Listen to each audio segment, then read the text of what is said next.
جس اللہ نے قرآن پر عمل کا حکم دیا اسی اللہ نے انجیل پر ایمان لانے کا حکم دیا ہے، اور پھر ان کے عبادت گاہوں کو توڑنا، ان غریبوں کے بستیوں کو آگ لگانا۔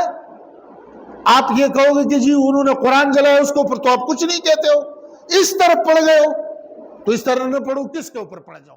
کہ یہ جو جڑے والا کا واقعہ ہوا اس میں تو کوئی شک نہیں کہ وہ شریر بدبخت اٹھے، ان کو قرآن نے کیا کہا تھا اور قرآن کی بے حرمتی کی۔ ابھی تک تو یہ بھی پتہ نہیں ہے کہ اس نے کیا تھا یا نہیں کیا تھا، ہم تو سب کچھ کرنے کے بعد پھر سوچتے ہیں اوہو یہ غلطی ہوگی۔ اس لیے ہر چیز ناپ تول کے ساتھ ہونا چاہیے۔ مسلمان پہلے سوچتا ہے، دیکھتا ہے، اس لیے کہ قرآن عظیم میں آ رہا ہے اگر آپ کو کوئی بات کہے فتبینوا، پہلے اس کی تحقیق تو کرو۔ ایک آدمی آپ کو کہے کہ جی آپ کا کان کٹا ہے، اور وہ کتا لے گیا، بلی لے گئی، اور یہ اپنے کان کو ہاتھ نہیں لگا رہا اور اس کے پیچھے دوڑتا چلا جا رہا ہے، اور بھائی پہلے تو ادھر ہاتھ لگا لو، ہے بھی یا نہیں ہے؟ لہذا اگر اس ملک میں جس روش پہ ہم جا رہے ہیں، مدعی بھی خود، مدعا علیہ بھی خود، جج بھی خود، اور اس کے ساتھ گواہ بھی خود بن جائے تو ملک کیسے بچے گا؟ تم مجھے بتاؤ کیسے ہوگا؟ گھر میں نہیں ہو سکتا، ملک کیسے ہوگا؟ لیکن ان بدبختوں نے یہ بدبختی کر لی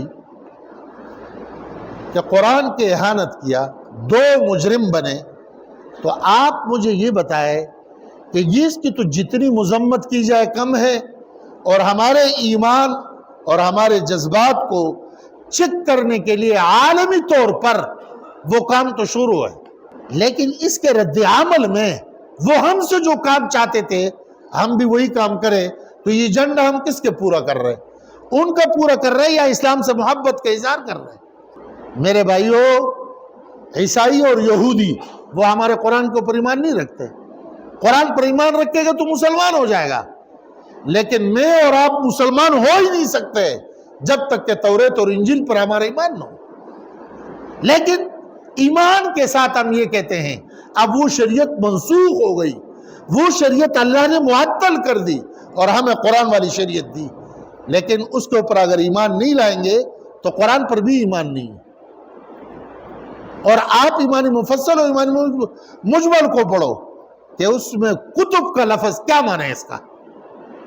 تو اگر ان بدبختوں نے قرآن کو جلایا اور ہم احتجاج میں نکل کر کے قرآن کو جلائے تو یہ عقل کی بات ہے؟ یہ انسانیت کی بات ہے؟ اس کے اسلام سے کوئی تعلق ہے؟ انجیل کے جلانے کا اور قرآن کے جلانے کا ان میں فرق کیا ہے؟ جس اللہ نے قرآن پر عمل کا حکم دیا اسی اللہ نے انجیل پر ایمان لانے کا حکم دیا ہے، اور پھر ان کے عبادت گاہوں کو توڑنا، ان غریبوں کے بستیوں کو آگ لگانا۔ آپ یہ کہو گے کہ جی انہوں نے قرآن جلایا اس کے اوپر تو آپ کچھ نہیں کہتے ہو، اس طرف پڑ گئے ہو، تو اس طرح نہ پڑھو، کس کے اوپر پڑ جاؤں؟ میرے اور آپ کا دین یہ امن کا ضامن ہے، سلامتی کا ضامن ہے، یہ ہمارے پاس اقلیت ہے، ان کی مال اور جان اور آبرو کی حفاظت میرے اور آپ کی ذمہ داری ہے۔ انہوں نے ہمارے ساتھ زیادتی کی، اس زیادتی کے تدارک کا علاج ہے، لیکن اس کا یہ تو نہیں ہے کہ ہم نکل کر کے ظلم کا راستہ اختیار کریں، اللہ کے دین سے بغاوت پر اترائے، اللہ کو ناراض کرے اور پوری دنیا میں جگہنسائی کی سبب بنے۔ اس سے کیا ملا؟ تم مجھے بتاؤ، فائدہ کتنا ہوا؟ یہی کہا جا رہا ہے نا کہ پاکستان میں تحمل نہیں ہے، عدم برداشت کا معاشرہ شکار ہے۔ میں مانتا ہوں کہ مسلمانوں کی جذبات اور احساسات کو بہت سخت تکلیف پہنچی ہے، لیکن اس کا یہ مقصد تو نہیں ہے نا کہ آپ حدود اللہ کو پامال کر لو اور اس سے آگے نکل کر کے اپنے مرضی کے دین کو اپنا لو۔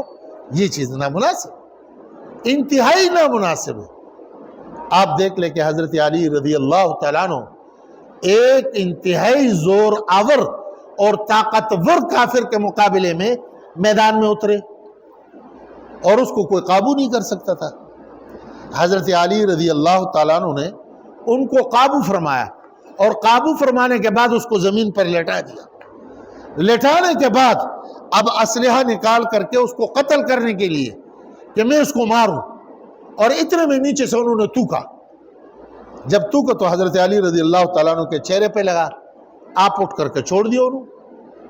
وہ کافر حیران ہو گئے کہ چھوڑا کیسے اس نے؟